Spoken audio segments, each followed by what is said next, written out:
I am very pleased to welcome you all to our event today, which is called Indigenous Knowing and Climate Futures.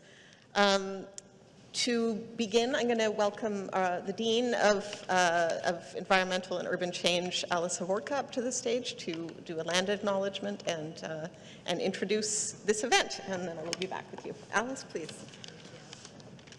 Thank you. Welcome. A warm welcome from our Faculty of Environmental and Urban Change and from York University. It is really wonderful to see you all here. Thank you so much for coming to be with us in person, but also for those that are somewhere out there in Zoom world. So thank you so much for that. And I'm really thrilled that you're joining us for today's EUC UBC Climate Futures and ESAC's co-sponsored session on Indigenous Knowing and Climate Futures. So let me begin with a land acknowledgement, recognizing York University's presence on the traditional territory of many Indigenous nations. The area known as Takaranto has been caretaken by the Anishinaabeg Nation, the Haudenosaunee Confederacy, and the Huron-Wendat, and is now home to many First Nations, Inuit, and Métis communities. This area is subject of the Dish with One Spoon Wampum Belt Covenant, which is an agreement to peaceably share and care for the Great Lakes region. Congress 2023 is about reckonings and reimaginings. And I feel like this is such a wonderfully important moment that we all 10,000 people involved in Congress take this moment at least to come to terms with what we as a human species have done to the planet and to each other. But more importantly, perhaps, thinking about where we want to go, what path we want to move forward on. So it is a moment to take stock, to be truthful in how we take stock, and the opportunity is there for us to change direction and change path. And our Faculty of Environmental and Urban Change here at York University positions itself directly in this messiness. And we have done so long through our legacy units. So you might not know that this is York's newest faculty. We launched in 2020 by bringing together the Department of Geography and the former Faculty of Environmental Studies in a call to action. And we are interested in addressing the grand challenges that face us. So again, we came together in 2020, shortly after a climate emergency was announced by the world, or many in the world. We have been wanting to address environmental degradation. We've been tackling issues around intensive urbanization, where humans and their habitat tend to be located.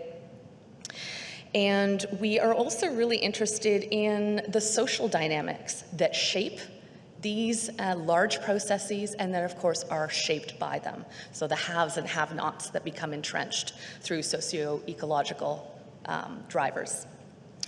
So as a mission-driven faculty, we are committed to producing and mobilizing knowledge for a just and sustainable world.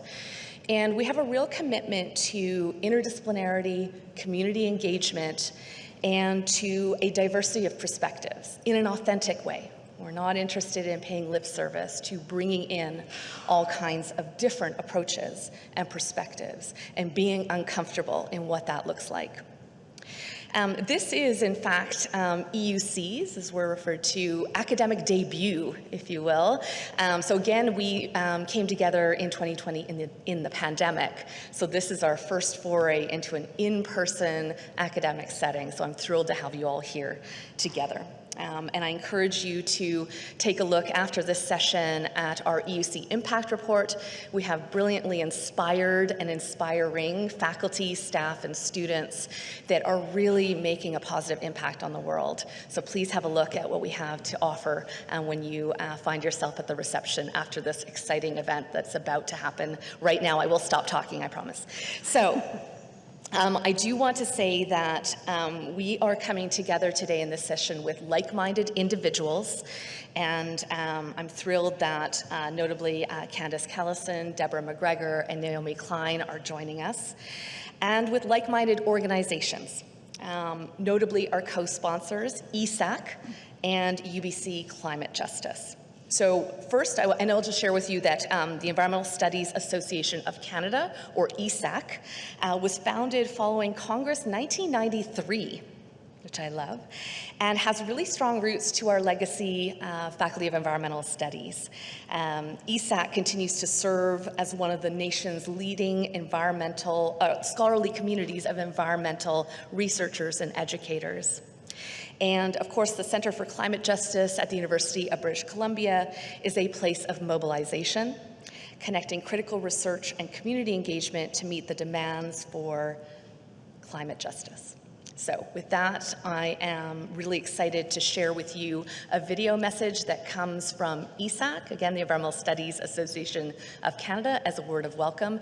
And then, of course, Candis and Naomi will be representing UBC Center, Climate Justice Center. So thank you very much and enjoy the welcome message.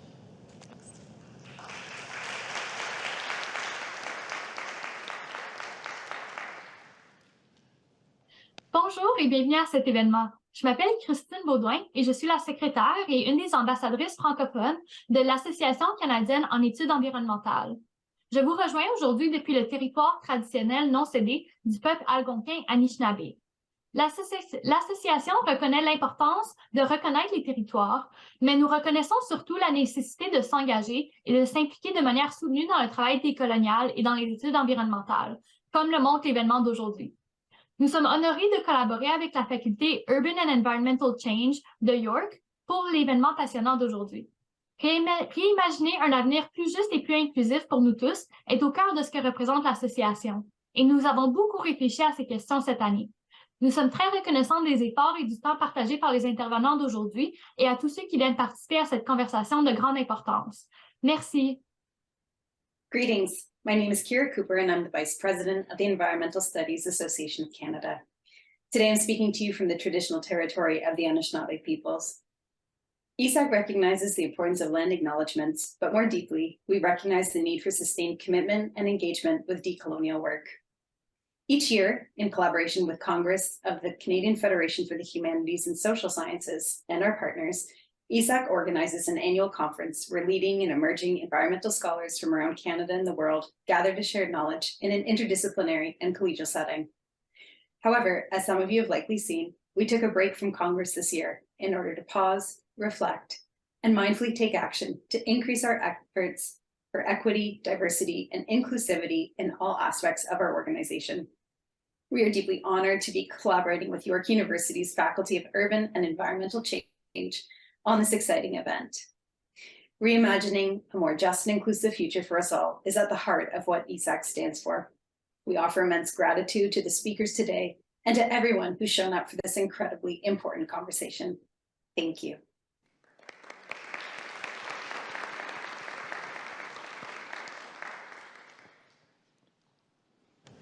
Wonderful. Thank you so much, Alice. Thank you, ESAC. Thank you to the Center for Climate Justice at UBC and to its representatives who are here with us today. So the title of this panel, as I said, is Indigenous Knowing and Climate Futures. This is, as Alice said, it's EUC's sort of debut performance as an academic unit here at York. But it's also the beginning of what we hope will be an exciting new space here at York. This is the first of a series of climate seminars that we will be holding regularly in the Faculty of Environmental and Urban Change, to which you are all invited. The climate crisis, of course, and especially as very broadly conceived, is undoubtedly the most urgent issue of our times. And while universities are often slow to respond to urgencies like this, we feel that they have a critical role to play in addressing climate crisis as both as sites of knowledge production and also spaces where multiple constituencies can meet to imagine and make change together. So EUC with the climate series, the climate seminar series, hopes to do its part in this process by bringing scholars and activists working on this critical problem to York on a regular basis. So please watch this space. We will be continuing this in the future. Okay, just a quick note before I introduce our speakers to those who are on Zoom. If you have questions during the talk, please feel free to put them in the question and answer section. The chat is not enabled for this event, but you can put them in question and answers, and we will be monitoring those for afterwards. Okay, now to the main event itself. I'll introduce our speakers. We're hoping to have a kind of conversation among these amazing scholars and thinkers. The first person to speak will be Candis Callison of the University of British Columbia. Candis is the Canada Research Chair in Indigenous Journalism, Media and Public Discourse, and an Associate Professor at the University of British Columbia, jointly appointed in the School of Journalism, Writing and Media and the Institute for Critical Indigenous Studies. Her work focuses on changes to media practices, the rise and persistence of Indigenous journalism on digital platforms, journalism ethics, the role of Indigenous and environment-focused social movements in public discourse, and understanding how climate change becomes meaningful for diverse publics.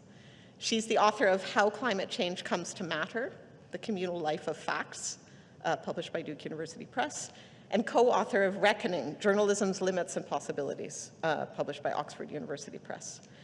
Candis is a citizen of the Tahltan Nation, located in what is now known as Northern British Columbia, an award-winning former journalist, a Trudeau Foundation Fellow, a member of the American Academy of Arts and Sciences, and a regular contributor to the podcast Media Indigena. Our second speaker will be Deborah McGregor, our own Deborah McGregor, as we say. She's an associate professor and the Canada Research Chair in Indigenous Environmental Justice at Osgoode Hall Law School, cross-appointed with environmental and urban change at York University. Her research has focused on Indigenous knowledge systems and their various applications in diverse contexts, including environmental and water governance, environmental justice, health and environment, climate change, and Indigenous legal traditions. She remains actively involved in a variety of Indigenous communities, serving as an advisor and continuing to engage in community-based research and initiatives. And her innovative approach to knowledge mobilization, engaging Indigenous communities and the interested public, can be seen on the Indigenous Environmental Justice Project website and the UKRI and international collaboration on Indigenous research. She's the author of numerous articles and book chapters and the co-editor of Indigenous Research Theories, Practices and Relationships, Indigenous Peoples and Autonomy, Insights for a Global Age, and Deborah is Anishinaabe for Whitefish River First Nation in Ontario. And our commentator, who will be responding to this conversation and enriching it with her thoughts, is Naomi Klein, who probably needs little introduction, but she just to bring her into our academic context here at Congress. She is now the co-director of the Center for Climate Justice and associate professor of climate justice at the University of British Columbia. She's an award-winning journalist and best-selling author of 8 books, well, now 9 books, because she has a new book that just came out, including No Logo, The Shock Doctrine, This Changes Everything, and On Fire. And these books have been translated into multiple languages. At UBC, her primary focus is on how the climate emergency can and must act as a catalyst for bold, justice-based transformation. So thank you so much to everyone for being here. One final note, there's a reception after this in the lobby from 5 to 6:30, to which everyone is welcome. But with no further ado, I will turn over the mic to Candis. Thank you.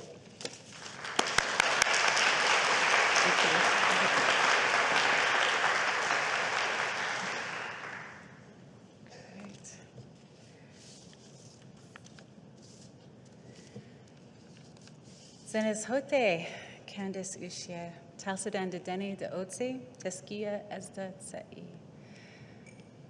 So good day, good afternoon. I'm Candis, as Carlotta so generously introduced me. It's wonderful to be here. I am a member of the Tahltan Nation from the Crow clan. And I am really grateful to have been here for the last few days. I was in Toronto earlier, so I feel like I've benefited from the care that the Mississaugas the Anishinaabe, the Haudenosaunee, the Chippewas, and the Wendat have given to the lands and the waters here. And, you know, I started doing land acknowledgements wherever I went to speak. And in the US, it was, you know, not a very common thing to do back in the sort of beginning of the 2010s. And now, of course, it's much more common, thankfully, in some ways, and there's been lots of good critical work about that. But one of the reasons why I started with land acknowledgements even back then is, well, where I'm from, in what's now British Columbia, it's protocol to recognize the very dense, different language, you know, different cultured First Nations, right? In BC, if you've ever seen a map of it, it's pretty incredible. But I started doing it because climate change as a crisis sort of swallows up and sets aside so much. It subsumes everything else, all of the intergenerational trauma, the broken and non-existent treaties, as is the case where I'm from. And so I wanted to begin that way as a way of opening up broader conversations, which is what I'm going to get into today as I continue on my talk. But first, let me orient you a little bit to where I'm from. So if you look up on the map, this is where Tahltan Territory is, right around that red dot. I also have the privilege of working and living on Musqueam land around the Vancouver, what's now Vancouver area. And, you know, it's a long ways from my traditional territory. My daughter is up there right now. I can't wait to see her when she comes back down to the coast where we are. And, you know, part of what my work has been is to look at narratives about both climate change and Indigenous people in the context of crisis or emergency. And today I want to talk to you about that, but I also want to talk to you a little bit about how we might rewrite those narratives and begin to ask questions about ethical relations. So I started researching how media was covering climate change way back, even before this graph begins. And you can see that it's been, you know, up and down how media has covered climate change. When I first started, the concerns were about climate change being on the back burner, not being covered well enough or often enough or enough that people would come to care about it. And this is how I came to write my first book, which is really about how people come to care about climate change and the kind of work that social groups do. But you can see that it remains a challenge.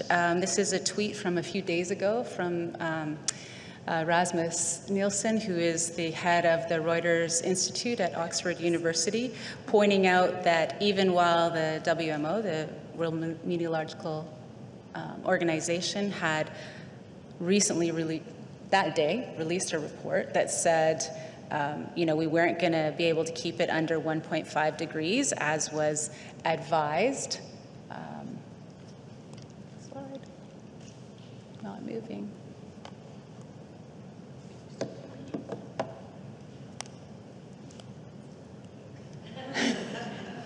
It's not moving. That's working. Oh, there we go. Okay, awesome.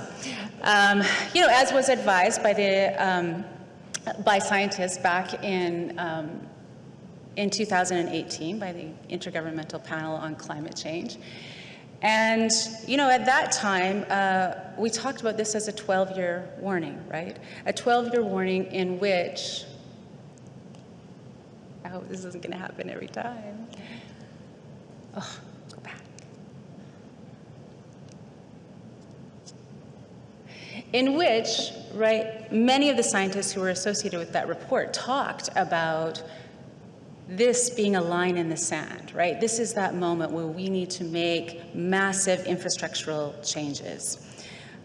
And yet, right, this report remains in the offing, in a way. We're not acting on it in the kind of urgency, and hence the calls for emergency and crisis. But I want to argue today that some of the arguments that I made in this book, which was published in 2014 and which really comes out of research done before 2010, that what's really at stake here is thinking about how we're related to each other. Our non-human relatives, our more than human relatives, so lands and waters, and humans. We focus a lot on humans, but we rarely focus on our relations with each other as a way of thinking through this moment of crisis. And in my work, I have continued to think very closely about how we talk about climate change. So Michael Bravo, who was working in the Arctic back in around the same period that I was beginning to work on climate change, pointed out then that climate change as a narrative is built exclusively on language of scientific expertise and physical causation, right? It didn't have a lot of space for broader conversations about the social and about our relations. And I've asked more recently whether or not that has changed. And this becomes particularly important given that we're talking about crisis. We're talking about emergency, which causes people to want to move to action without thinking about how we got to where we got to when it comes to crisis, right? And so the other thing that happens is that we want to build new systems, understandably so, to respond to crises and to respond to calls for emergency. But often we're also not thinking about the legacy of empire in standardization, in building up new systems, and in building on existing colonial systems. And so it's caused me to really push back on this term crisis. Not that I don't think we're in crisis or that we're in an emergency, but that we can't limit or use that to limit talking about how we got here, right? Talking about, what happened to get us to this point in order to move to action. Emergency is defined in the dictionary as a serious event that requires action that you couldn't foresee. Can we honestly say that we couldn't foresee what we're in? I think, scholars have especially been talking about this notion of the Anthropocene, and scientists have as well. Simon Lewis and Mark Maislin made a really critical point as they were trying to the geologists in particular were trying to decide when it was that the Anthropocene started, without really considering that the Anthropocene is, in fact, really about the human-environment relationship. Heather Davis and Zoe Todd wrote a really important article, which if you haven't read, I would suggest you do, that cites work by Kyle White and talks about how the Anthropocene really has to be seen as a continuation of colonialism, that if we want to put a marker on it, we need to start with 1492. The other challenge with the Anthropocene as a concept is that it's meant to describe a break, right? A break that we have never witnessed anything like this before. So the starting point actually becomes a really important debate. Have we ever witnessed anything of this level of potential and already lived catastrophe? Well, again, if you want to start with something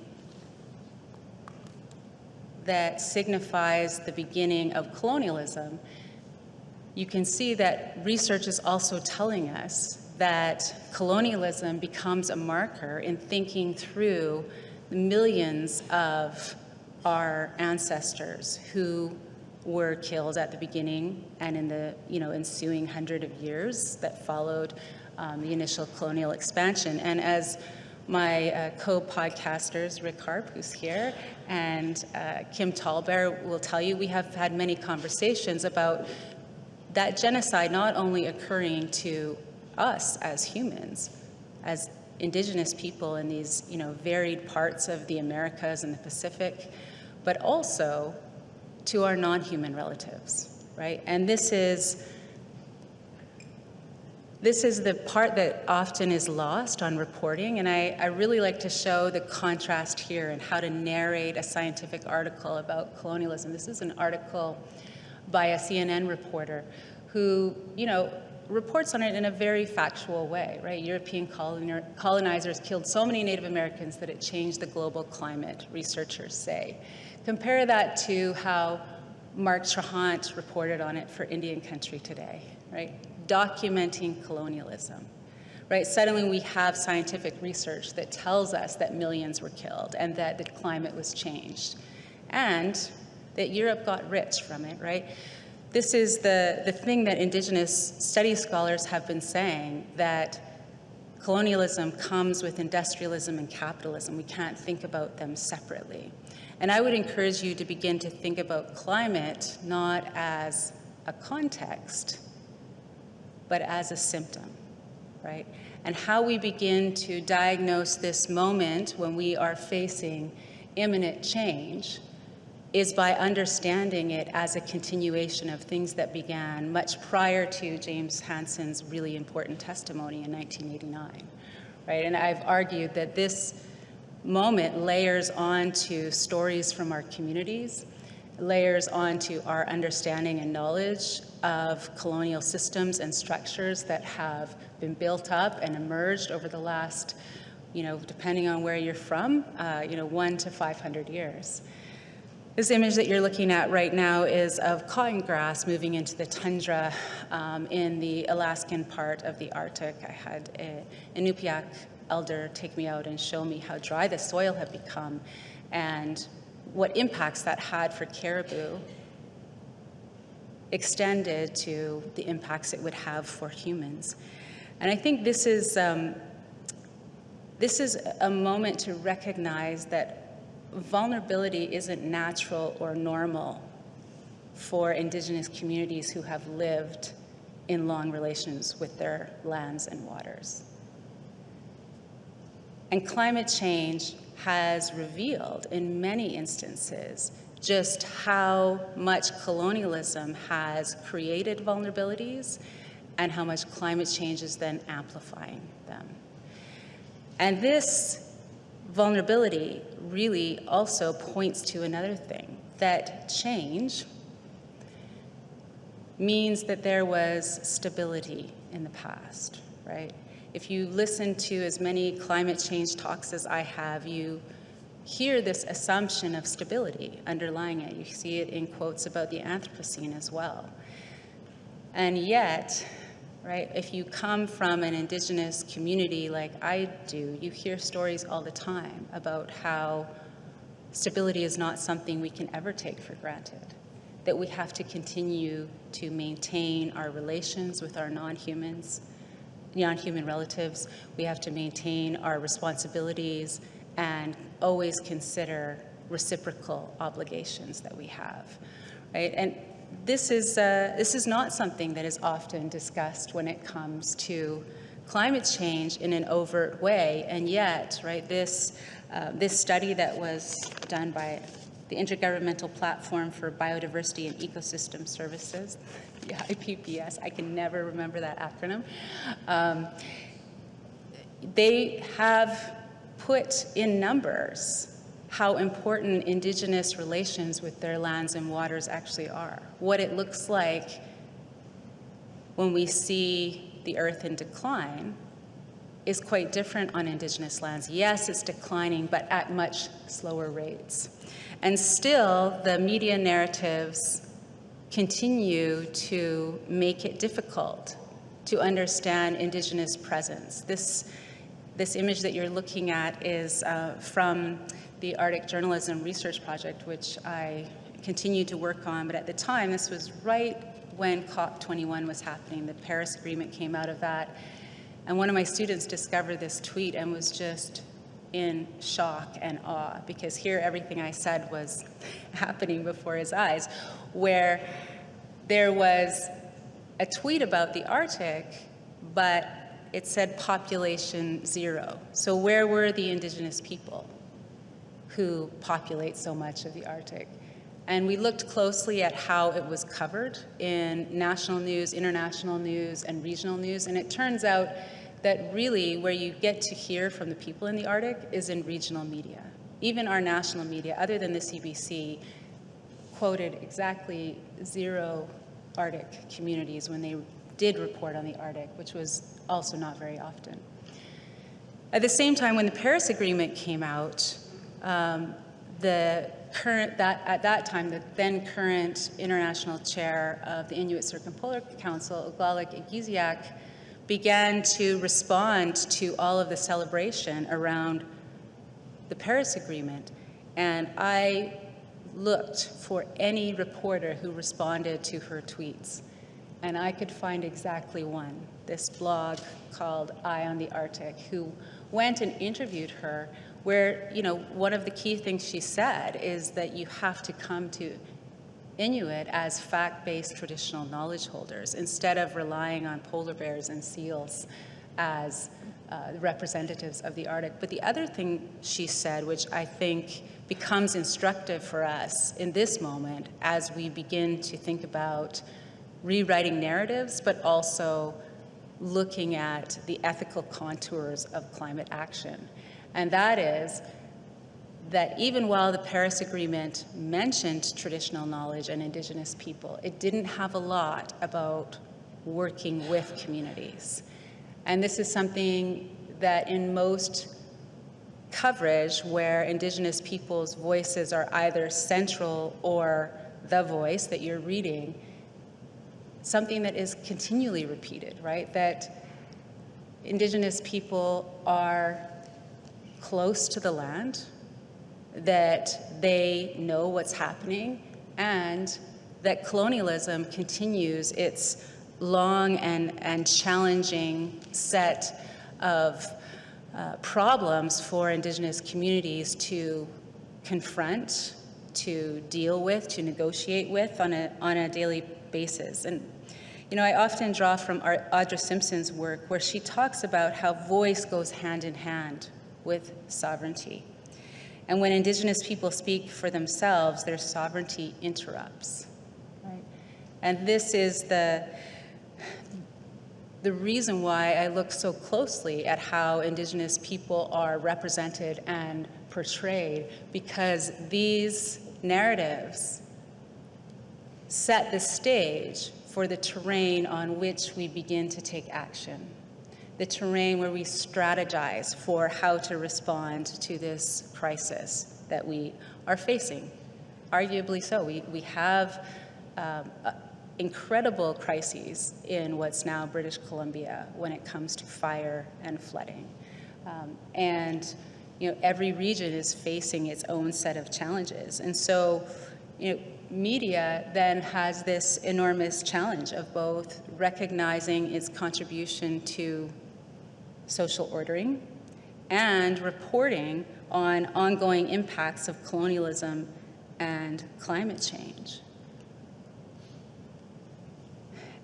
Indigenous journalists, as I've argued in a book with my co-author, Mary Lynn Young, called Reckoning, Journalism's Limits and Possibilities, have begun to think very closely along the lines that Kyle White suggests regarding collective continuance, to think about how societal institutions can either create more constraints or opportunities for Indigenous communities, and to recognize that Indigenous communities are always negotiating with colonial institutions.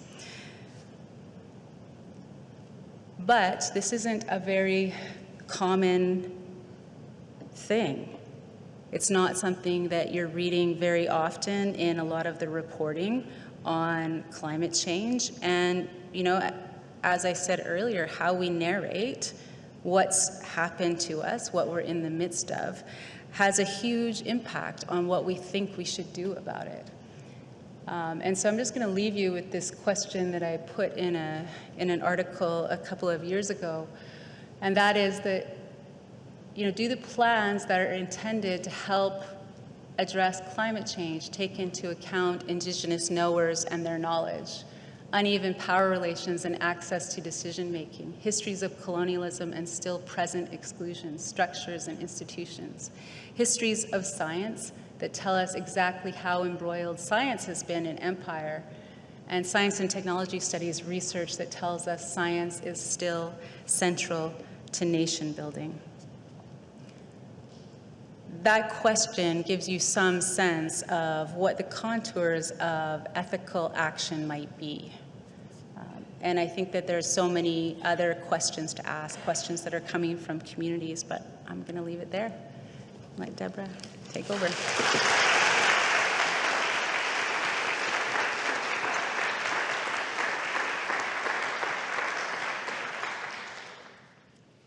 Thank you so much, Candis.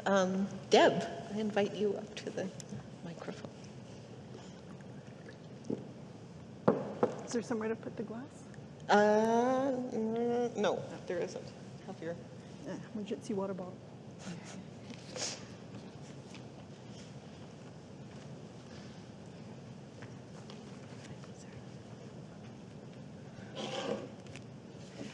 Very glamorous title.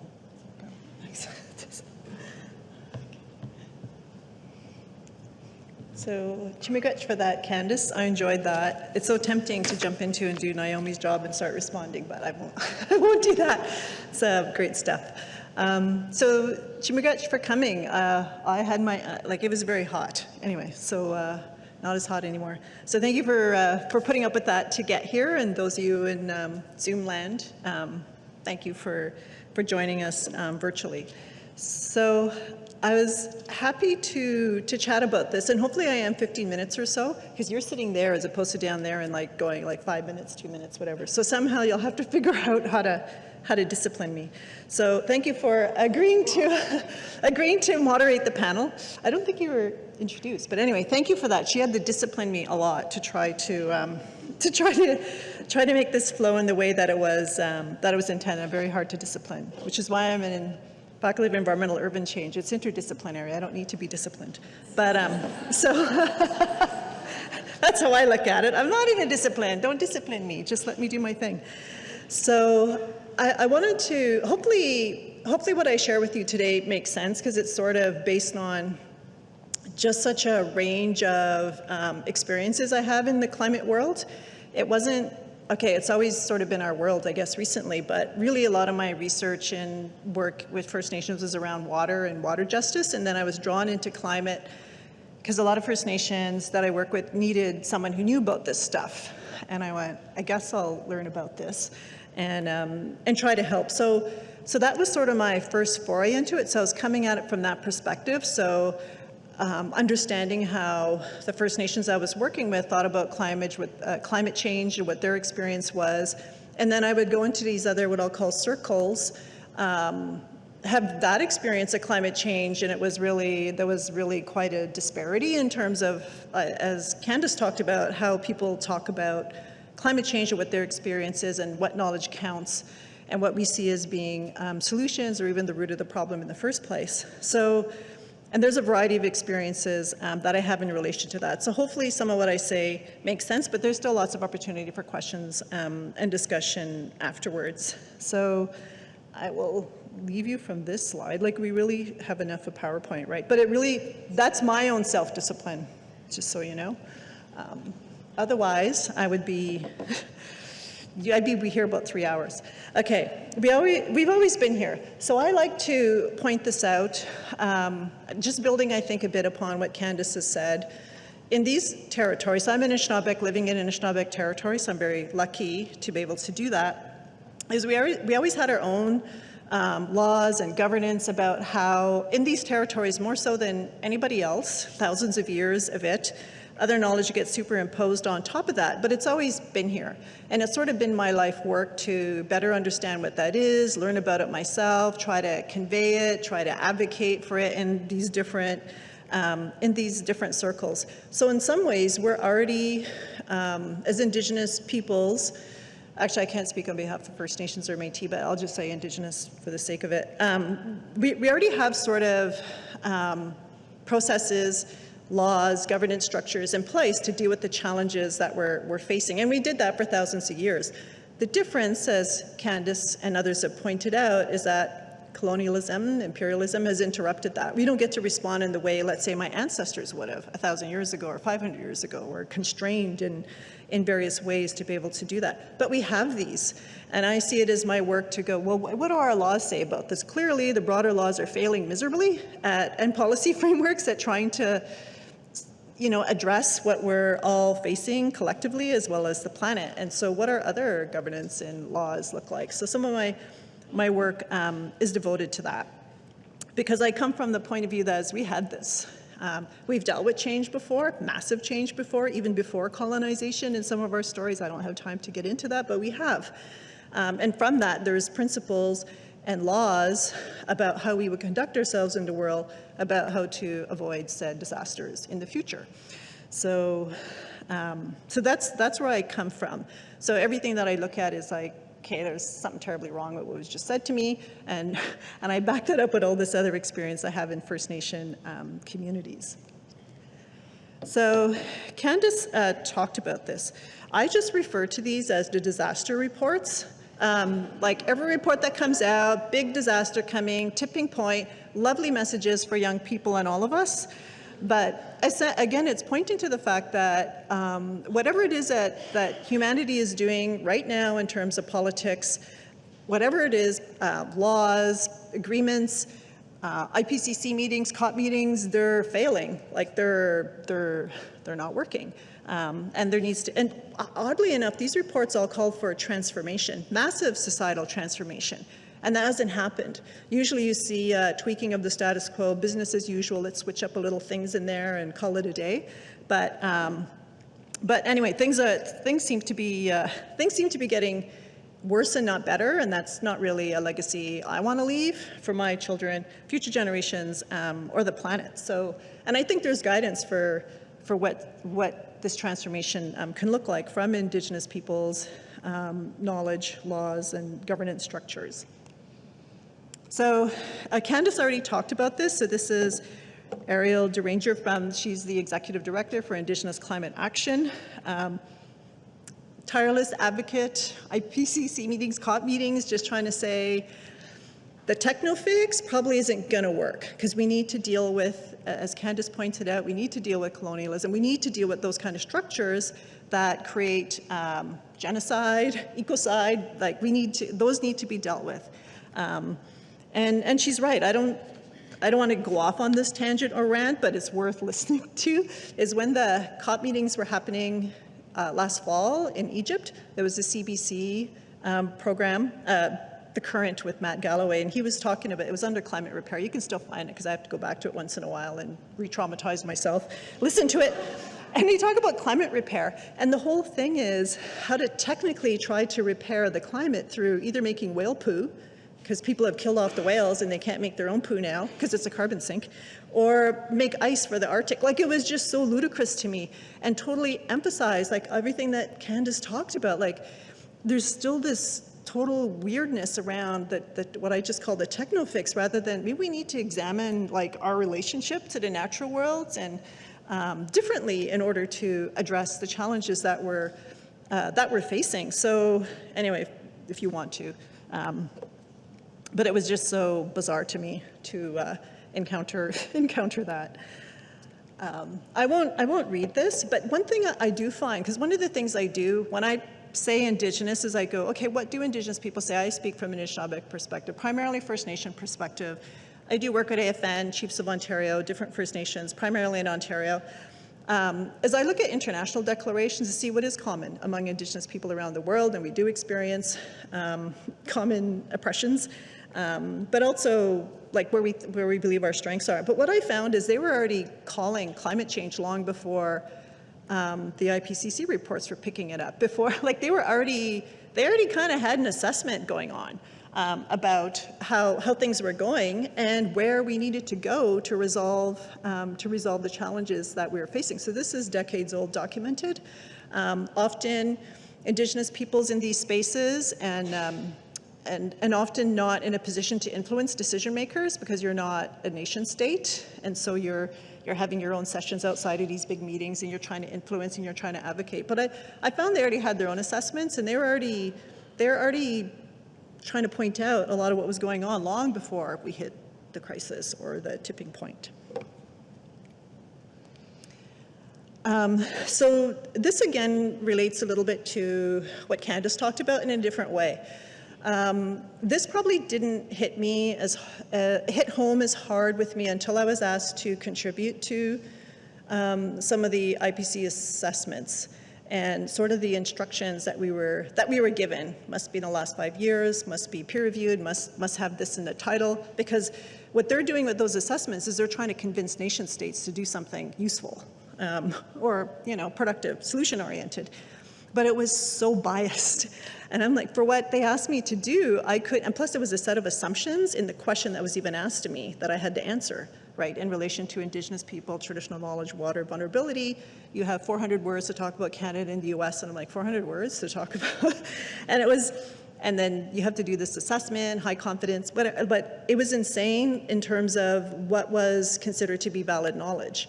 And often there was another one that we had to do, that we were asked to do, a number of us, and it was Canada, US, Mexico, and First Nation vulnerability and impacts to climate change. And a number of us worked on this in a period of 3 weeks. It was really last minute for it to be released the following February, and then they all get peer reviewed and everything else. So it's sort of like replicated what irritates me about just about everything to do with Indigenous people and these larger, which is you're asked the last minute. You're already kind of given the questions, and you have to try to navigate your way around that to try to, have any kind of input or influence that does justice to what people are actually experiencing. So there's a lot of injustices, and even in terms of the knowledge that we're using, and clearly all that knowledge is not solving the problem. So someone actually did analysis around this. I won't get into it. I would read the Carbon Brief article, so women are excluded.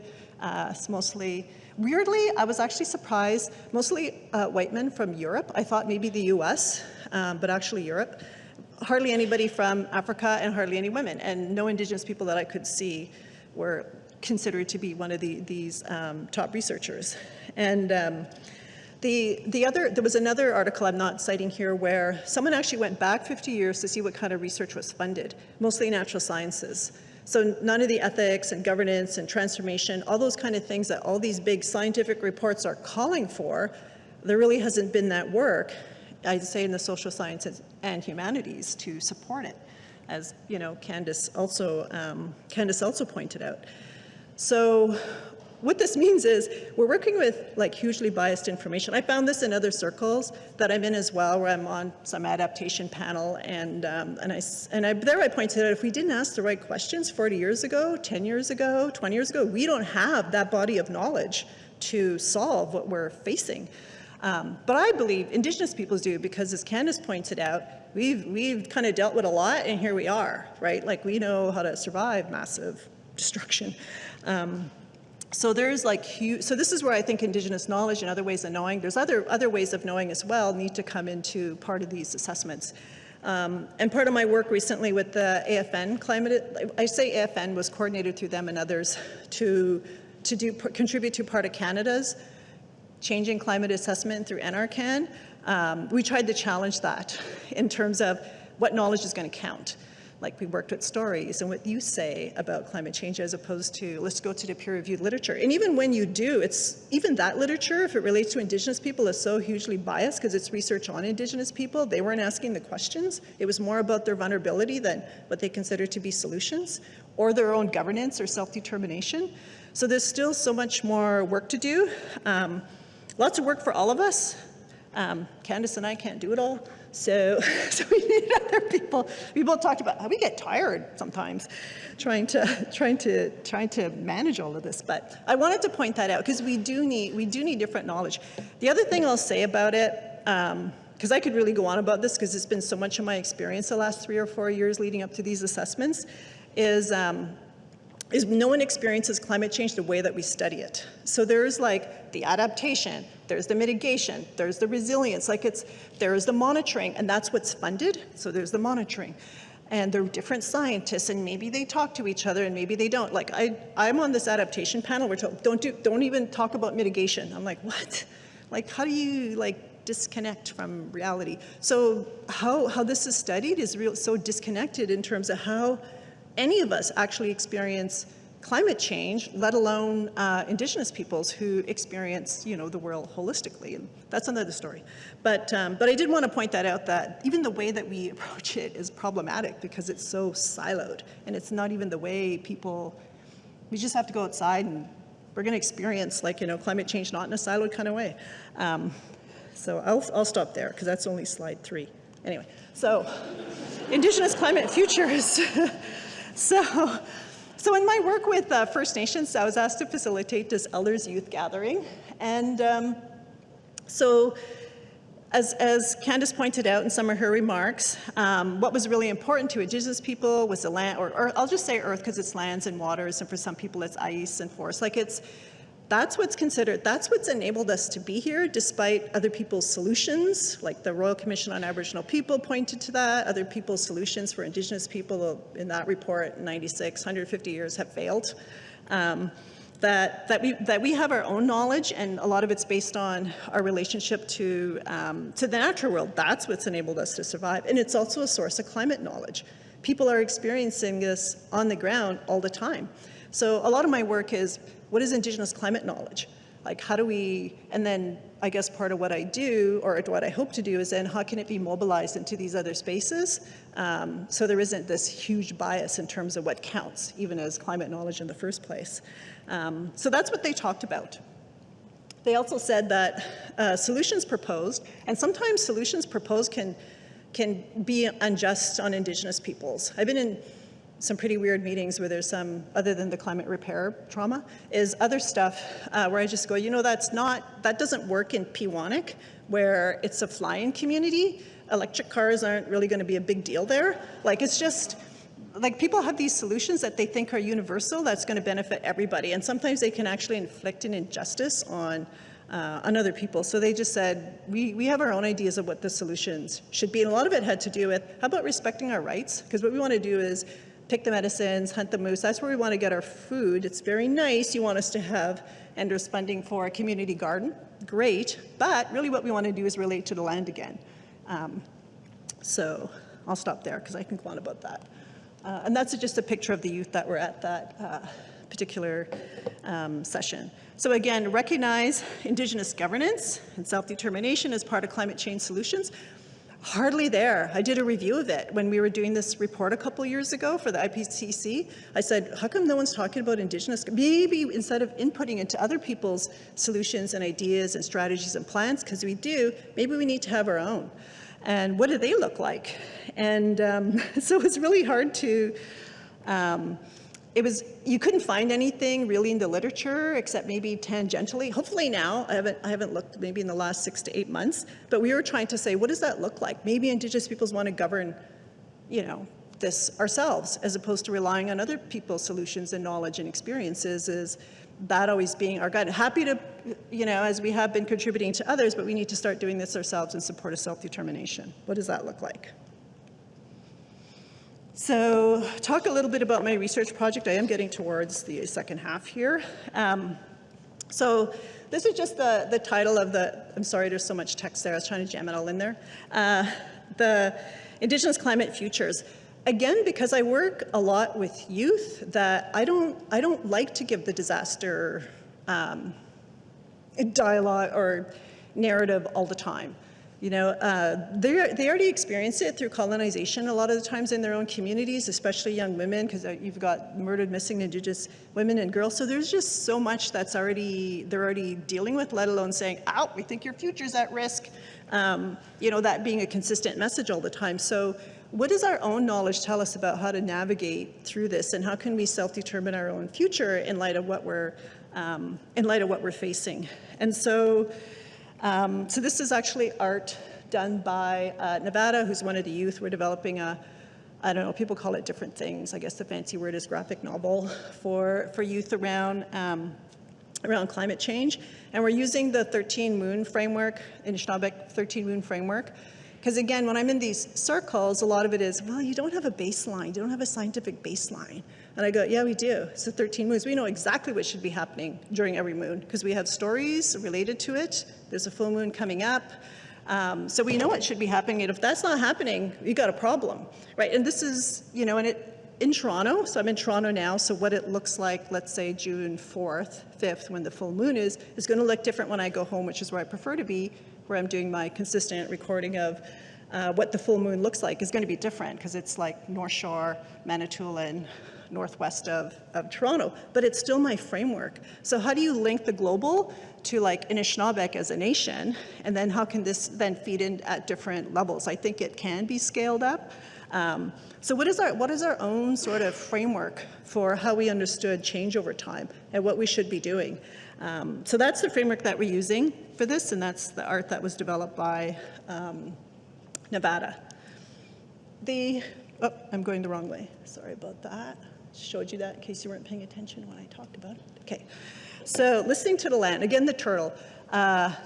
So the turtle's back has a 13, I don't even know what you call it. Maybe a biologist knows the middle part where the 13 sections are. I terrorized the turtle. I actually did count. There is 13. And there's 28 around for the 28 days in terms of the 13 moons, the cycle. So it's connecting on the ground, on the water with the turtle, in the waters, in the land, the wetlands, to what's happening, you know, I don't know, people go to the moon now, I guess, like far up in the sky world, in these kind of relationships and what we're recognizing and the common knowledge that's being generated through the 13 moon system. But what it means is, I just say listening to the land, it's a lot more than that. It's being able to read the land. It's always telling us what's going on. It's just the ability to be able to read that. And I think if you have the chance, it's actually on the Chiefs of Ontario website, the youth gathering that I facilitated. There was a 5-minute video that came out, and it just builds a little bit on what Candis talked about. And there was a young woman, and she was asked, well, what is climate change? She goes, it's Mother Earth trying to communicate to us what we're doing to her. So again, getting at that idea of like how we constructing solutions, how we construct the problem, the root problems, will influence what we consider the solutions to be. So if you wanted to look at that, I was just blown away by her comments. So it's being able to listen to the land. Canada and internationally, in their really odd, sort of guided way, are calling it nature-based solutions, like nature can bail us out of this big problem, but that's not what we mean. Philosophically different. So Indigenous knowledge systems and solutions. So again, depending how you define the problem is going to generate different kinds of solutions and what knowledge you're going to be using in doing that. And I always use knowledge systems, Indigenous knowledge systems, because it's part of systems. Like I work at a university, so I'm part of this education system. The same thing with Indigenous knowledge. It's part of a whole society.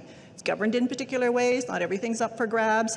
There's whole systems that support how people are educated, what counts as knowledge, how we decide what's valid knowledge and reliable knowledge. So it's actually systems of knowledge as well. I have to zip along here. That's just my family in the sugar bush. So Indigenous climate knowledge. So this is not exhaustive. Land and land-based knowledge. Language is really important because the other thing the UN says, probably more in the biodiversity context, is, Candis talked about it in the IPBS report, is Indigenous peoples, the lands that Indigenous peoples caretake has 80% of the biodiversity, and also that's where Indigenous languages are spoken. So languages is really key to this. And people are trying to figure out that exact mechanism. Although Indigenous peoples already know, because I've been asked that, I go, I don't know, I'm not a language speaker. You have to ask my son, who's way better at it than I am. And he actually can answer the question. So that's the other thing we know. Language is very much tied to this. So when Indigenous communities, First Nation communities are doing language revitalization or retention, that's climate action from our point of view. That's climate solution. Nature, the earth, and creation is important. They also can instruct us, like in a lot of our stories, it's usually actually nature or creation that bails us out of from our destruction. Indigenous knowledge and ecologies. We have our own ecologies and understanding of what's going on around us, which I think is sort of known, which is why monitoring sort of been probably where Indigenous peoples have been involved in the most research, I would say, in Canada. We also have our own legal traditions. So it isn't just, let's extract knowledge from people, it's also what are the legal and governance systems that, like I said, systems that enable the knowledge to be able to be actually mobilized and used in decision making. And it's experienced holistically. So when people are out on the land, you're doing all of those things. You're doing monitoring, you're adapting, you're being resilient, you're governing. You're not chopping it up into these little pieces and trying to understand it the way other people do that. Our own self-determined solutions, imagining our future. So I like to show this because the youth in this session also, they could do art to articulate what they were thinking. And love came up. I always hear that in Indigenous circles. They always talk about that. Do we love the earth? Like that's our question. It's not, do we need to make more whale poo so that's a carbon sink? That's not the question we're asking ourselves. So like we have different questions that we ask ourselves about how we're going to reconnect back to the earth, because that's what they said we need to do, or connect back to the earth, maintain that connection back to the earth. Again, as Candis pointed out, like there's so much fixation on the techno fix that there's not a lot of, because I think human-nature relations requires us to do something at every level. And I think it's a lot easier to just say, well, that's government's responsibility. And it is, but it's also ours, like it happens at every scale. But they said, love, do we love the earth? It's a good question. And then how do we show that? So again, we know this now. And again, this is just based on our own stories. I don't have time to tell the stories. But we need to turn to the natural world again for guidance a lot of the times, because as Candis pointed out, the natural world is engaging with us, depending on your worldview, and is offering up what's going on in terms of solutions or what we need to do. And again, other people call it different things, but we have our own sort of methods and ways of how we construct that world. But I think we do. This horrifies people, especially in the scientific circles I'm in. Like, it doesn't seem like people are smart enough to figure this out, but maybe nature's got some solutions here. So we need to start listening and figuring out how to engage and teach ourselves and in the education system children how to do this. When I do workshops with kids, they're actually better at it, I would say. I find as the more we educate people, we educate this out of them, but kids are able to do it, and they have imagination. So sometimes we lack imagination in terms of what we think solutions could be. So our relatives. So what story is the earth telling us? Like the young woman in the video, the earth is telling us what's going on. Earth might be a little unhappy. I hear elders telling us that as well. And what are some of our stories? Respecting our ancestors and other relatives, or the non-human world in all of this.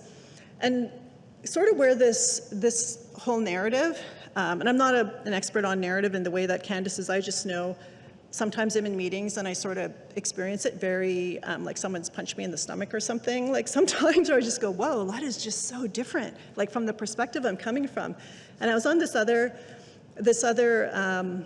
I don't know, expert panel or something or other for health. And this was during the time, so the wildfires had already happened in BC, then it was the flooding. But the narrative was how bad the earth is, like this revenge of Mother Earth, and nature was just so horrible. And it was really entrenching in people this disconnect between people and the earth. And I remember just sitting there going, that is so opposite to what Indigenous people are saying. They say, no, we have to reconnect. We have to learn how to coexist and live with the earth. So it was a very different, and so, maybe my input ends up like a bullet in some report somewhere. So it's not the dominant narrative, right? So the work that Candis and others do is really important because it's not. But that was very striking to me, because it was I remember just sitting there going, wow, like this is not good. If people are seeing solutions as being as far, like to disconnect from the earth itself and connect with their behavior as to what we see happening all over the place. Not to discount those things aren't disasters, they are, but if you think about the root cause of where they're coming from, it's like these disaster reports keep saying we're going to see more of them unless we dramatically change and transform how we govern and how we behave. That's my niece. So these would be the questions we ask ourselves. These are our climate change research questions. Do we love future generations? Do we? Is this what we want to leave them? Like, is it my generation that created this big mess? And what am I going to do to contribute to a different future, a different trajectory of where we're going? How will our work benefit future generations? And what kind of ancestor will we be? So I think about my ancestors. They enabled me to be here, to still be an Anishinaabe person standing in front of you despite genocidal policies, despite lack of recognition of rights, loss of land, everything, because they thought about future generations. And that's how we have to think about that. And thinking about future generations is more than just humans, but also thinking about it as being life itself. So I will leave you with that. So I don't know if that was 15 minutes, probably not, but she did say, or so, and I took advantage of the or so. So, miigwech.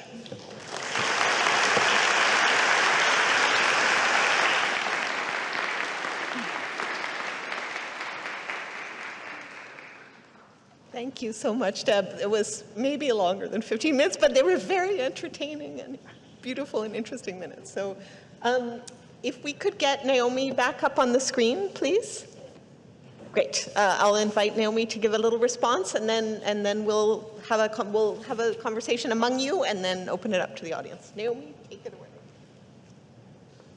Hi, Deborah, and hi, Candis. It's a joy to be in conversation with you, and I wish I could be there in person. I'm actually I'm in New York City on Lenape territory. Usually I am at UBC with Candis on Musqueam territory, and this collaboration, this panel, I hope really is the beginning of a collaboration between this new and exciting department at York University, this undisciplined department, as Deborah said, and the Center for Climate Justice at UBC, which I've been part of building out over the last couple of years since I arrived at UBC, and Candis was part of the original group of faculty members pushing the university to create this new research center. And we are really interested in partnering with other institutions and community groups and nations to do a different kind of research that challenges some of the biases and assumptions that we've just heard about so eloquently. I don't know why I'm green. I see myself quite green. There's nothing I can do about that. But Not green here. I don't look green. I look green. You're not green here. Don't worry. Martian. Yeah, Deborah. I don't know. This is probably an inappropriate joke, but when you were saying that we need to turn to nature for responses and guidance, my mind turned to the orca whales that have been ramming yachts and wondering if they're sending us a message that we need to be a more militant anti-capitalist. Okay, bad joke. We don't want boats to be sunk. I really appreciate, Candis, the challenge of the temporal challenge of where we place ourselves in time in this emergency, because if the emergency is beginning, or if the emergency is when we surpass 1.5 degrees or 2 degrees warming, the responses, as Deborah just said, are very different than if we recognize that we're 500 years into the emergency, into the disaster, into the extinction, and indeed are in the midst of a resurgence of the cultures, languages, ways of knowing that were attacked and have been under attack for those 500 years. That radically changes how we think about our responses to the crisis. So I think that I was struck by Deborah's montage there of all the failed COPs, the failed UN climate summits. I think we're heading into COP 28.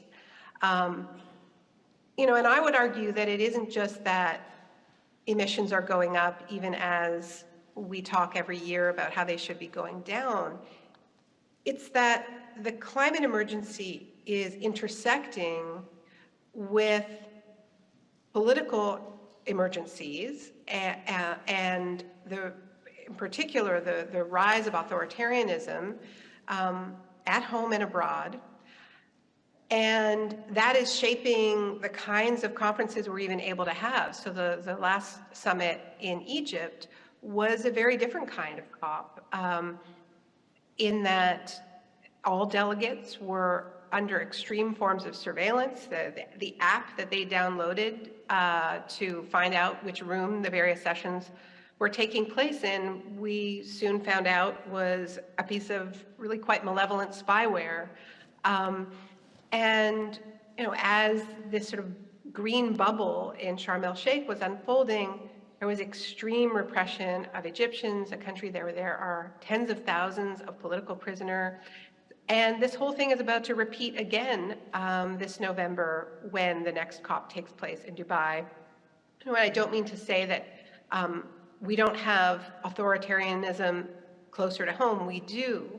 But I think the fact that the COPs themselves are becoming more repressive and it's harder to even have a protest is mirroring the way our current system, which is capitalist, colonialist, patriarchal, responds to the unraveling of the natural world, which is not to say, gee whiz, I guess we made a big mistake and we need to change course, but it is to double down on militarism, on fortressing, on surveillance. And we're seeing this inside the COPs themselves, and we're seeing it on many different fronts as well.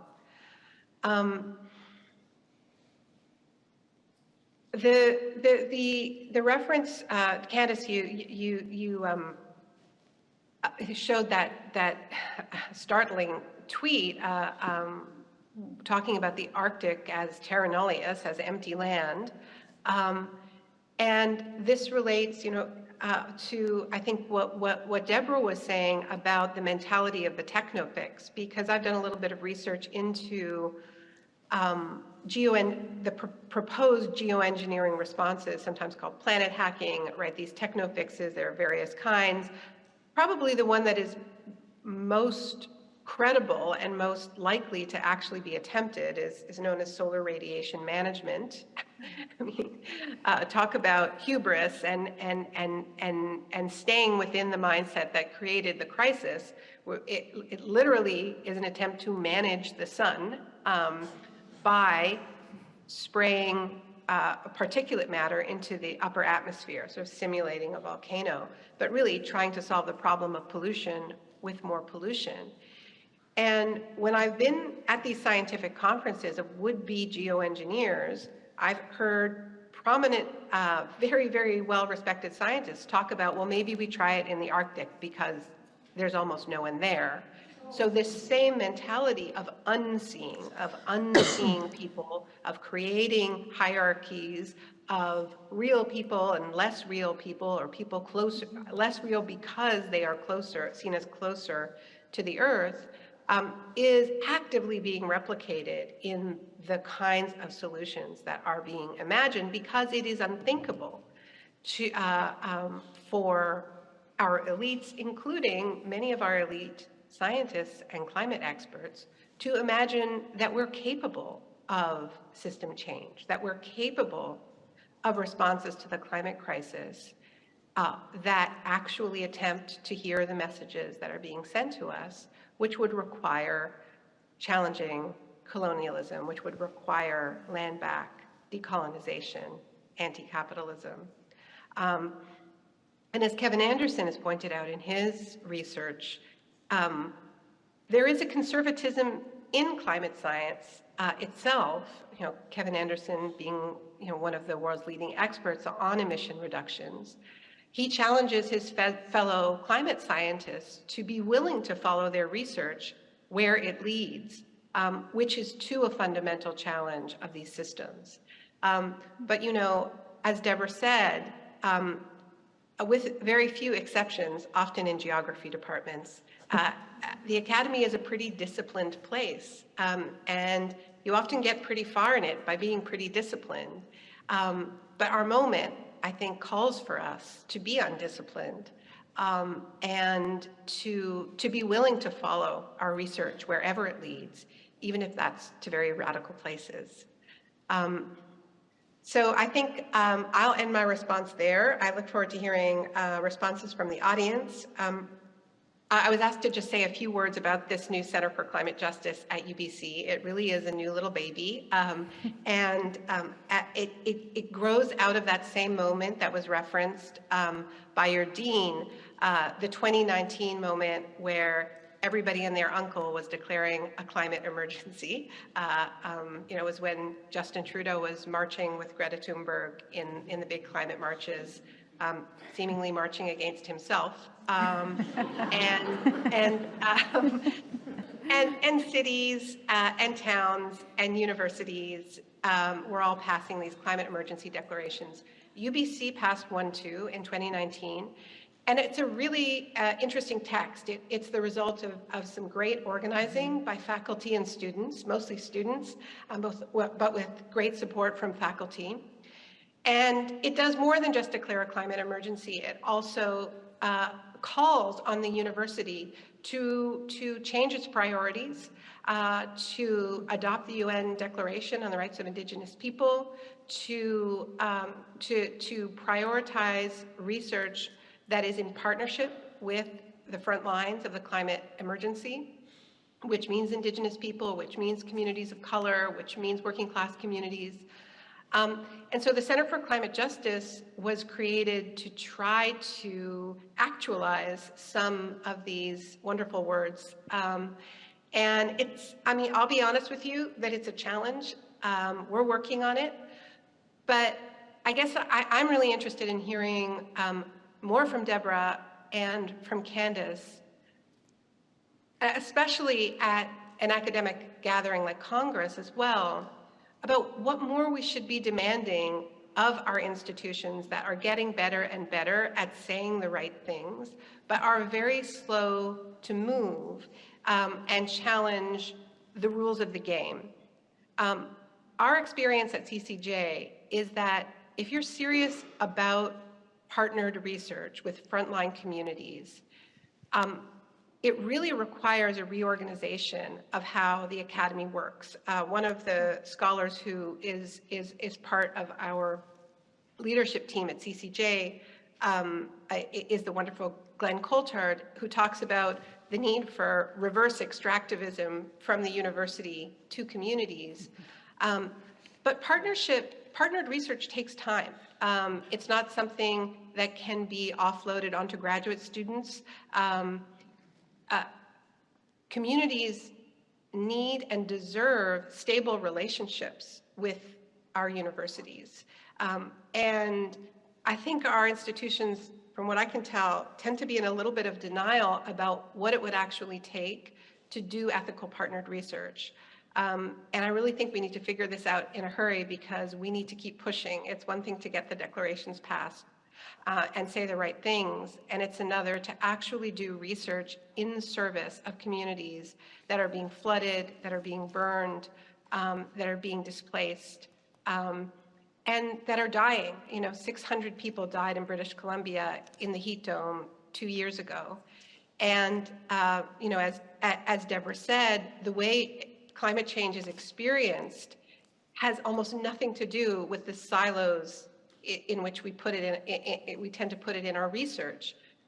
It had everything to do with climate justice, who died in that heat dome, and so doing research around that has really shown us that we can't separate these issues. We need a holistic vision, and I'll stop there. Thanks, everyone. Great.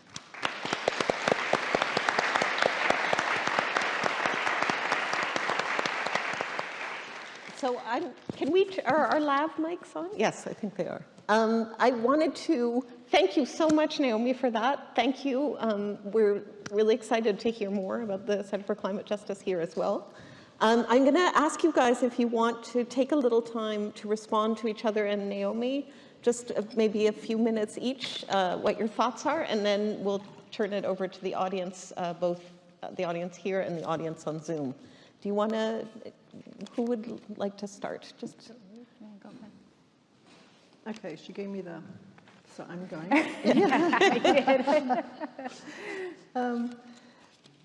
There was a lot that I really enjoyed your presentation and your comments, Naomi, and I think a lot of them I was sort of kind of doing it throughout my presentation because I couldn't help myself.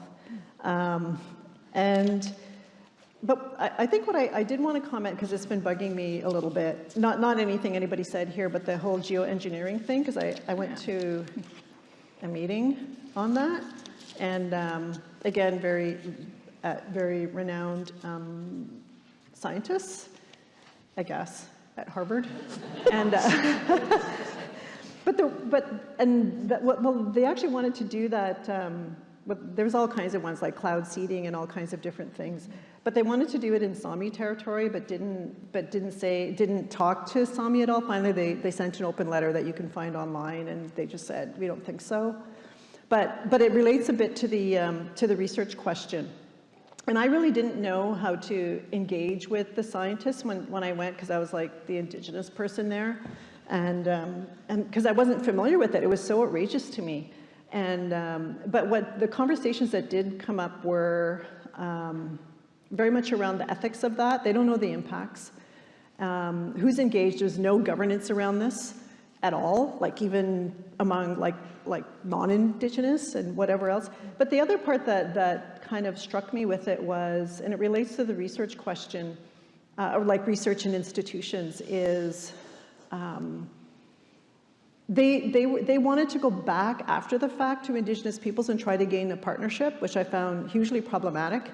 And even in the climate repair podcast that Matt Galloway did, because he asked the right questions, and he said, so what about the people in the Arctic? Like, what do they think about this? We don't know yet, because we haven't gone to talk to them about our ice-making machine. So it's always after the fact, because it's still, I call that development sort of, that development mentality towards Indigenous people of, look at our like wonderful solutions. All we need to do is educate you uneducated primitive people, and maybe we'll get you up to speed on our solutions. And what do we need to support you with to get you up to speed on our solutions? So there was still very much that kind of mentality that exists. So as you were speaking, I thought a lot of it has to do with people's underlying assumptions and biases in relation to Indigenous people and communities that still rear their heads, their ugly heads, when they're thinking about research. Should be with Indigenous people. So in that context, it was so unquestioned. It never occurred to people that maybe we need to talk to people where we're doing these crazy experiments, and it didn't. And I was stunned. So. So in many ways, there are a lot of people who get it. And even if you do get it, it's like, what are the mechanisms to enable people to actually, engage with communities in a way that doesn't burden them, right? Because that can happen too. Is everyone needs to have Indigenous partners, and that just burdens a lot of Indigenous scholars and communities. There's a lot more to say, but I want to stop here and then hear from Candis. So there's the underlying assumptions about research, but I think where I've been heading in my research or thinking is not always thinking that it has to be me engaging in the research, but me supporting a lot of the community research, like it's theirs, and what are their questions, and me being able to support that, as opposed to, yeah, I'm Indigenous, I might have questions, and I think it's informed by my lived experience and all this work I continue to do in Indigenous communities and prioritize, but that's not the same as what their questions are. And we'll see how that gets realized. I'm not sure. In the Climate Science 250 report the Government of Canada has, they speak about Indigenous-led climate research. I don't think anybody has a clue. I shouldn't say nobody has a clue about what it is. In the meetings I've been about it, they don't have a clue about what that looks like. When you look at that report, the examples they give, because they're always in little boxes, put the Indigenous in the little box, and here's our example, is it's stuff that's already been going on for 20 years, and that is not Indigenous-led research. And so people don't really quite know what that looks like. What does it look like when communities or institutes or organizations are actually leading their own research, it's their questions, and they're engaging us? Like, we need to get people to that point where they're just saying, hey, McGregor, like, maybe you can contribute to this research. What can you offer us? As opposed to, like, it's kind of like becomes the other way around. So I'm hoping they can realize that, because that's there. I use it in my grants. I just say, this is what you say you want to do, Indigenous-led research. I think I know what that looks like, because you don't seem to have a clue. And so that means we have our own, like, institutes, climate institutes, like similar to what you're doing, except at the community level and in communities where they're engaging with their own knowledge and they're governing that process themselves. So it's probably visionary at this point, but I think in some, it might be possible, but that's sort of what I've been kind of hanging my hat on, is just saying, okay, you've got it in this report, you're implementing it, like, what are you doing? What does Indigenous-led research look like in climate science? And in there, they're talking about how do we engage with Indigenous knowledge systems and science. It's the same question for 40 years they've been asking in Canada and haven't figured out yet. So they're trying to move towards that, because of course Indigenous people want the best knowledge possible to govern and self-determine what's happening in the communities, and sometimes that's science, right? We're not excluding it. So that's a long-winded way of answering your question. Like, I'm really trying to figure out, support, what would Indigenous-led research look like, where the universities, we're not there yet, because universities still are, they still have their responsibilities, in my view, and accountability to Indigenous communities, but I want to see how we can support Indigenous-led research, what it looks like, even if we're scratching our heads going, I guess that's a question. Because believe me, they're doing that to universities. They're like, I guess, like, I guess we'll make whale poo. But, you know, so they're doing the same thing. So then letting that go and just going, okay, let's do it and kind of see what it looks like. So that's sort of where I hope to go into the future. Like, what does that look like and how do we support that? Because I think it'll be really cool and exciting. It'll probably be multi-generational, probably be land-based. They'll be leading the Western science Indigenous knowledge nexus, because no one else has been able to figure out how to do that very well, as far as I can tell in the climate world. Yeah, I'll stop there. I've said that 3 times now, but for sure, I will. Yeah. It's such an honor to be in conversation with both of you. And it's amazing how much we're on similar pages. I'm always struck by that when I'm in conversation with other Indigenous scholars, especially. With environmental scholars, it's often a gift if we're on the same page. So I really appreciate being in conversation with both Naomi and Deborah in that respect. I guess I've also been pulled into geoengineering. I mean, like, I guess they want Indigenous perspectives. I had to give a talk by Zoom in which I was speaking to a lot of geoengineers, scientists, and I brought up the project off the coast of Haida Gwaii, which they were shocked was not a 2 thumbs up project, because it seemed that way in the science community. And I was shocked that they were shocked. You know, like, this was like a moment of total disconnect. And they were like, but we had a Haida person. I was like, you did not have the government of Haida Nation on your side. I know, because here's their press release. So I think this, in case you aren't aware of that project, they were seeding the ocean in order to bring back salmon population and also deal with warming issue. It was this multifaceted project, the details of which are a bit fuzzy for me, as I talked about it a couple of years ago. But in any case, that slide that I showed you with, victims, heroes, proxies on one side, agents, sovereignty on the other side, I actually made that for that talk, and I've used it in many talks since. But it's in part to just disrupt a lot of the narratives and representations of Indigenous people, and particularly when it comes to these schemes to provide solutions. I mean, I was really struck by something you said, Deborah, about the floods in BC being, the earth being mean. What you may not realize is that one of the major areas that was flooded, that shut down the corridor that comes into Vancouver, that was a lake that was drained for farmland. So was the Earth just reclaiming, or, you know, like really what was going on there? And it was interesting, as we just drove out to the Fraser Valley for a wedding, and my daughter said to me, "Oh yeah, this was the lake, right?" And I was like, "That's right. Everywhere that we are driving was a lake, not that long ago, right?" So, you know, so I think that the Earth is speaking, and we have to figure out how to listen. It sounds like a cliche that we've heard since the 1980s, you know, since Sting was going into the Amazon. However, there is actually, you know, some real hard data that we can look at, right, that shows us that the Earth has been speaking in various kinds of ways, and climate change gives us more of an opportunity to listen and to listen closely.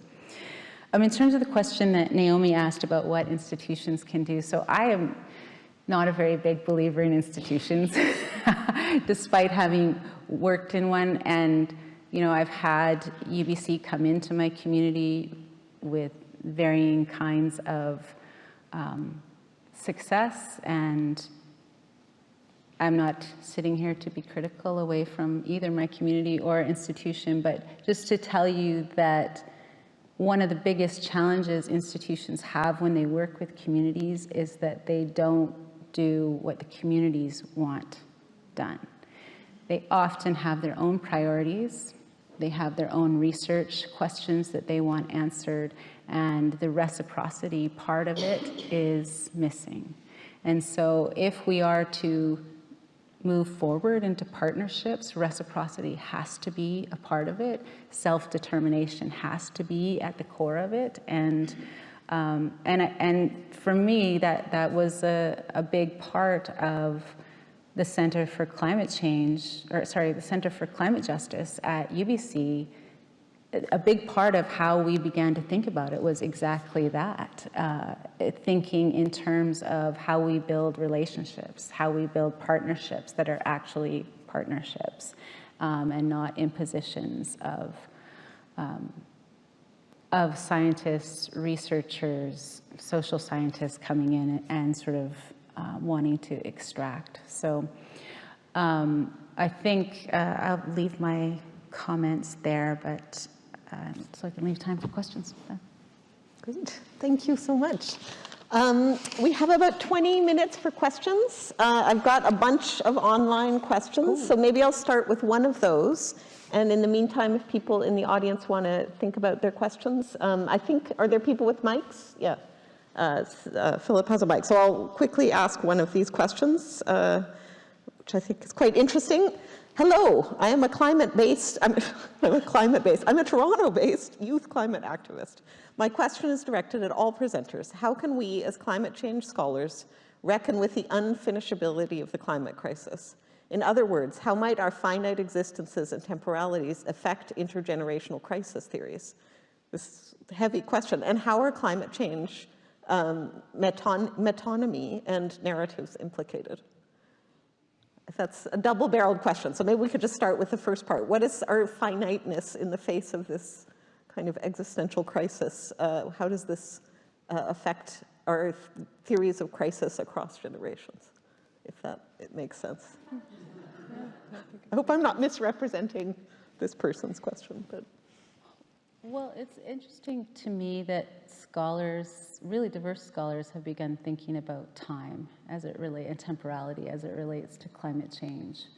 You know, I have pointed out that, at least coming from my perspective as a Tahltan community member, that we are very future present oriented, which I mean, we're constantly living in the present with a sense of the future, right? What it means to be a good ancestor is how Deborah put it. And we're so rooted in a past that still feels very present to us, right? We still talk about our ancestors as though they're with us, because they are. We still talk about, you know, our long relations with non-human relatives because our stories are so present with us. In fact, what I said about stability and change, when and what I've written about really struck me that whole concept really struck me when I was sitting in yet another conference with lots of interdisciplinary scholars talking about climate change. And I realized that for me, stability is something we work for. It is not something that's assumed. You must be in good relations with your lands and waters. And we have many stories that tell us what happens when you're not. And those stories, are available to us in order to guide us in our future relations.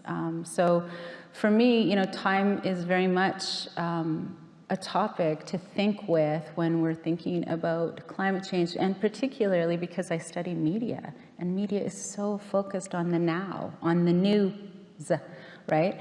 So, I once sat in a media conference where one of these other guys on the panel with me was like, and we're so unimaginative, we called it news, to talk about new things, right? But this is really the orientation of journalists towards immediacy, the now, as opposed to thinking about how the past is with us in particular problems and how that might inform how we think about the future.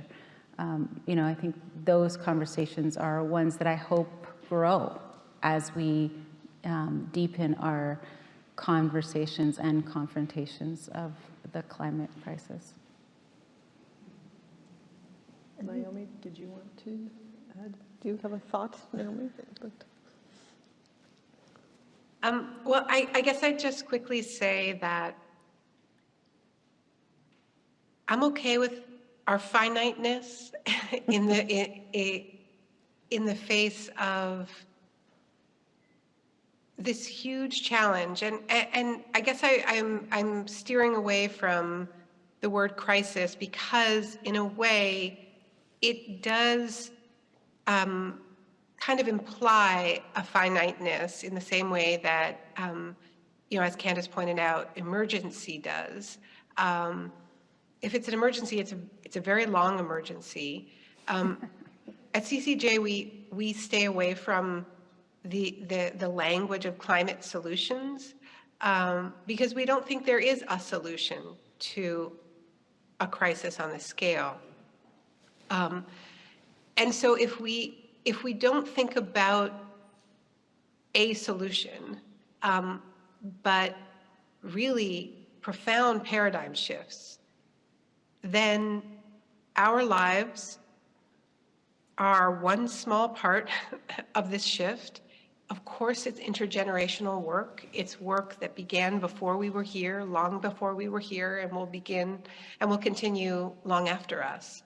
So I think the kind of humility of our finiteness is potentially a source of comfort, solace, and I think it's appropriate for us to feel a little bit small in the face of a challenge this large, and it encourages us to invest in relationships and to build the broadest, deepest, sturdiest coalitions that we possibly can. Great. Do you want to, is anyone in the audience? There's lots of questions online, but if someone here would like to ask a question. There's a hand there.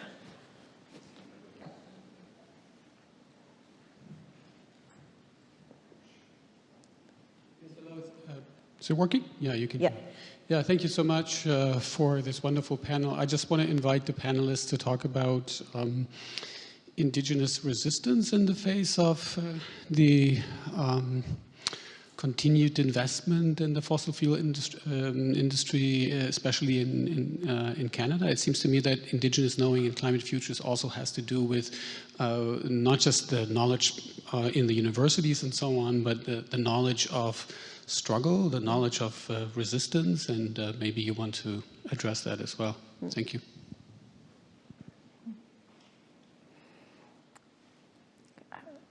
Just clarity on the question. So you want us to address Indigenous resistance in general, or specifically related to climate? Specifically related to climate, yes.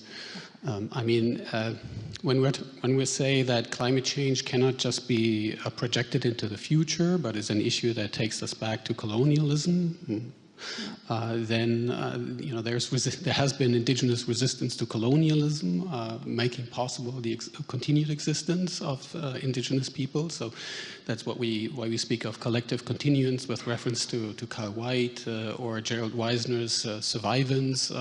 It's also a good term, I think, in this context. So then that naturally leads to the question: what about indigenous knowing and resistance to the continued and willful knowing production of the climate crisis?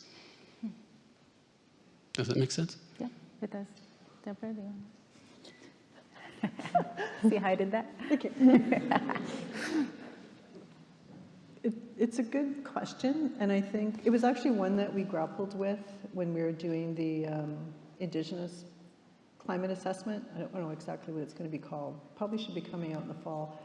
What do we include as like the response from Indigenous peoples to climate change, I guess we won't call it crisis, because it's happening, the crisis is happening a really long time. But we decided it was climate action, like land back should be part of the discussion, even though we knew it was going to sort of go into like the government realm of NRCan, which is probably like as extractive as you can get in terms of federal departments.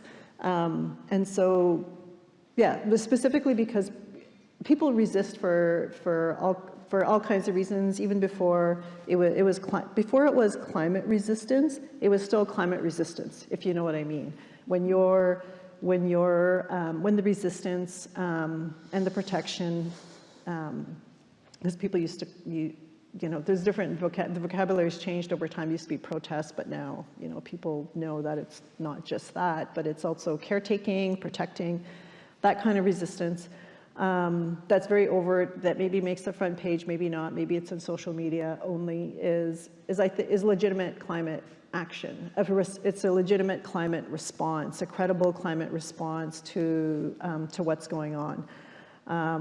So I do remember that we did have that discussion, even though it would make some folks, I think, very uncomfortable. The other thing I would say about it is Indigenous resistance, if you want to call it that, looks all kinds of things. It looks very different. Like I could do it in the academy. I could go to the geoengineering conference and do it kind of in a way, in different ways. Or it could be actions on the land or on the waters. It could be what the orcas are doing. Or like it looks all kinds of different ways. It could be through writing that people do. So the resistance looks very, I think will look very different. To me, I also think about, I think that the caution I would have around it is not pigeonholing Indigenous people into resistance, being very careful about that, because again, just like I said, like language revitalization and retention, that's been a long time. That's climate action, because we want support for that, like as, you know, programming support for monitoring. But well, what about the things that actually First Nations want to do or Indigenous peoples want to do that I think is going to help establish relationships to the land and caretaking of the land and a whole different philosophy and a way of being in the world? Was resistance, if you want to call it that. There's all kinds of R labels, I find. There's a lot of labels, I think, resurgence, resistance, revitalization. I have a colleague and I were saying a lot of R words. Like, what is it with the R words? And so I think just being very cautious about, I don't have the word for it. I just know that we need to be careful about how, like, that you don't label and pigeonhole what Indigenous peoples are doing. In their lives, to be themselves as being something that gets labeled by somebody else. I think we always have to be very cautious of that. I think sometimes people are just doing what they do, living their responsibilities, doing what their grandparents taught them, and it's just being who you are, and then it's labeled as something. Oh, they're protesting, they're protecting, they're whatever. So That's my caution against it. I try to avoid labels if I can, which is another reason it's hard to discipline me in those kind of academic kind of ways. Or at least I'm imagining that. I could be totally delusional about that, and I'm very disciplined, and I just don't even know it because I'm not paying attention. Yeah, so I know it's a convoluted way of answering the question, but I'm always really kind of cautious about that because I don't like things to get lumped in a certain way. But at the same time, sometimes you need to. Candis is the journalism person. Like maybe sometimes you need to invoke certain kind of words and language to make a point. I'm not a journalist, so I have no idea what that writing kind of looks like. And, talented journalists, but I'm not one of them. But I appreciate very good journalism, so I'll turn it over to Candis. It's kind of convoluted. It's a good question, but I'm just nervous about labels. Yeah, and rightly so. I mean, Indigenous people have continually not benefited from labels, in fact, been harmed in many respects. And I guess that's the thing I would really underscore from what Deb has said is that Indigenous people are diverse. And they have been coping with colonialism in diverse ways.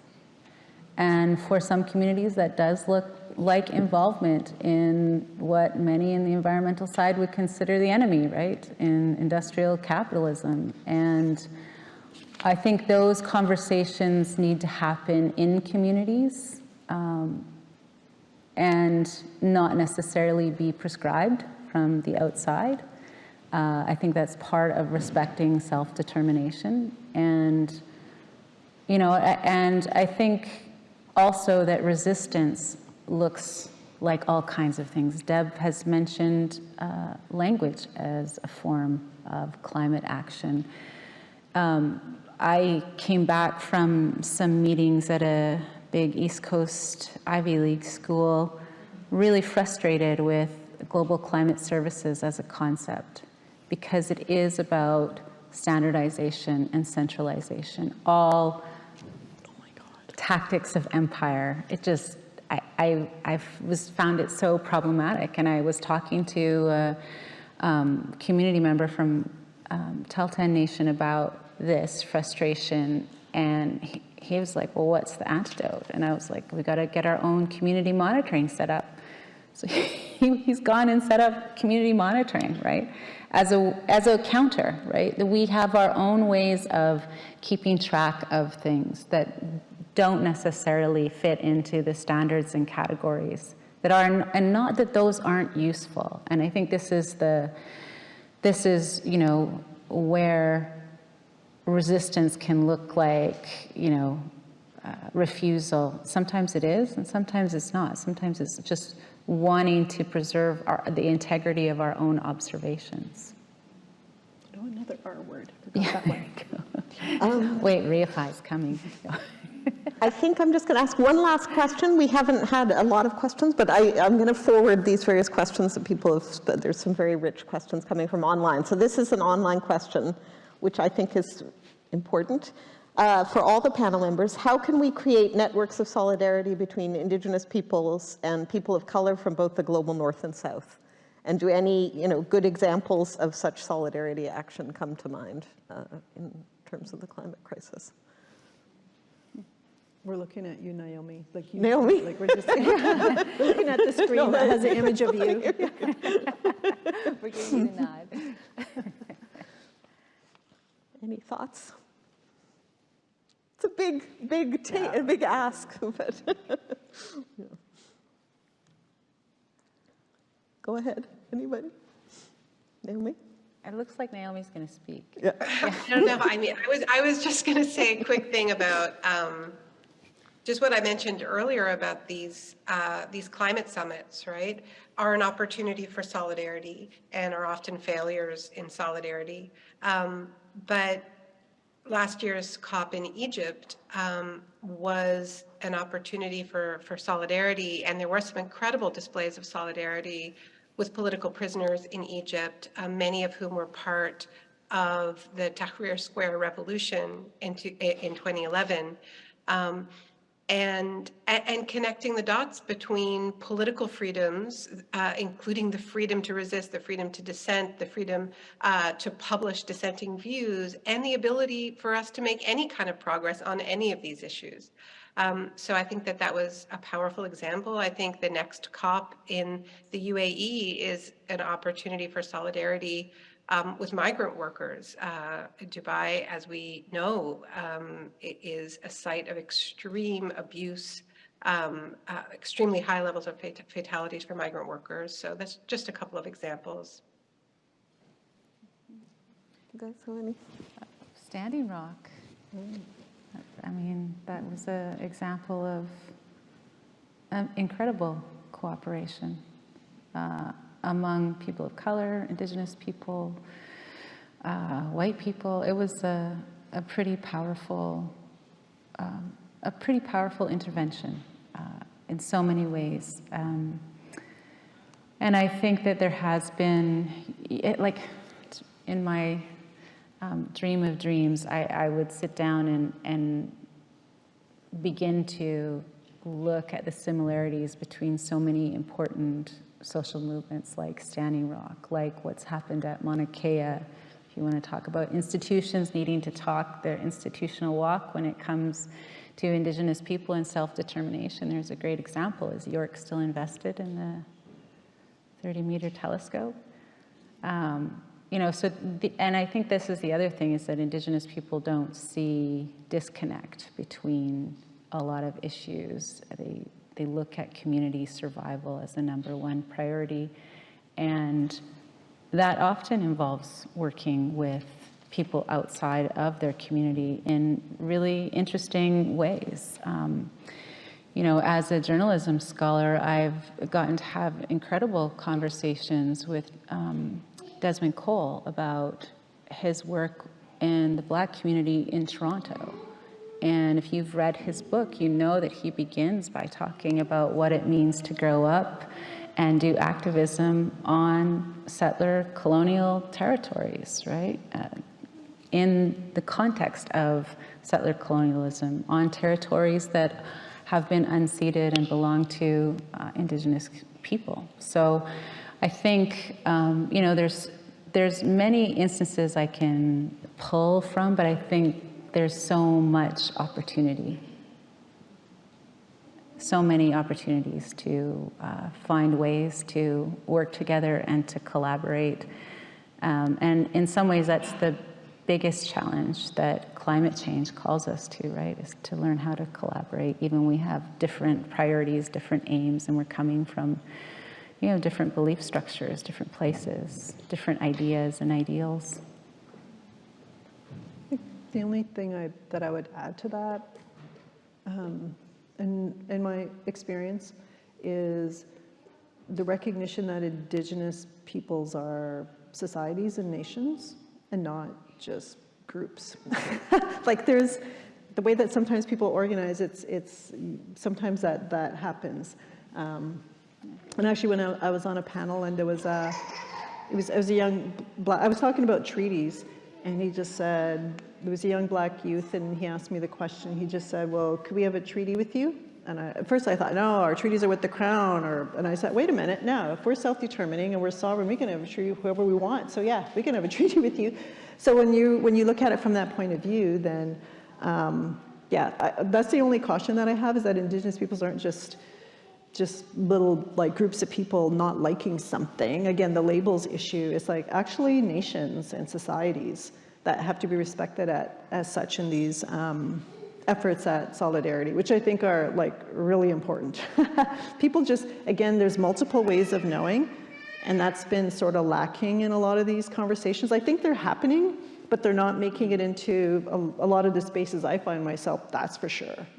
Like hardly at all, like, which is, I realize as I think about it, very alarming that that's not really happening. It's so scientific, it's this, we're talking about mitigation, we're talking about adaptation, they're not really bringing in the solidarity type of conversations at all, or other people's ways of knowing into those conversations. So it'll be something I'll pay more attention to. So thank you for that question. I'll make sure to be very conscious of that. And usually I'm just trying to, get people to question themselves, but I have to think beyond that now. Yeah. Well, I hear a little bit in this question your concept of collective continuance. And there's a kind of, how do you get called into a struggle for collective continuance? And there might be different ways that you get sort of hooked in or lashed into that struggle, but there's something very compelling about that idea of a struggle for collective continuance, and who's the collectivity that continues. And anyways, I find that very compelling, that idea. I think we're at time. I really want to thank, first of all, thank you so much to our speakers and our responder for your incredible interventions. What a wonderful, lively conversation. It's been very generative. I feel very, very inspired, and thank you for doing this. Thank you so much to our audiences, both here and virtually. We really appreciate your presence here. A final reminder about the climate seminar. So hopefully, I don't know if all of our events will be able to live up to this one, but hopefully we can. Thank you, Naomi. We'll let Naomi go to her rest of her stuff. And another reminder, which is please come to the reception outdoors. You're all invited. So thank you.